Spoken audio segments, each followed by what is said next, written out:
তোমার সাথে রোজা অবস্থায় কেউ যদি ঝগড়া করে, তোমারে যদি মন্দ কিছু বলে, গালি দেয়, তুমি বলে দিও ভাইয়া আমি রোজাদার। রোজাদার গালি দেয় না, রোজাদার ঝগড়া করে না ভাইয়া, রোজাদার নাফরমানি করে না। ফালিয়াকুল ইন্নী ইমরুউন সাইম, নবীজি বলেন বলে দিও তুমি ভাইয়া আপনি আমার আরো অনেক কিছু বলতে পারেন, আমি রোজাদার, আমি রোজাদার। রোজাদার গালি দেন।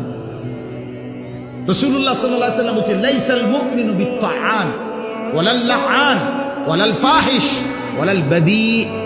এটা হাদিস।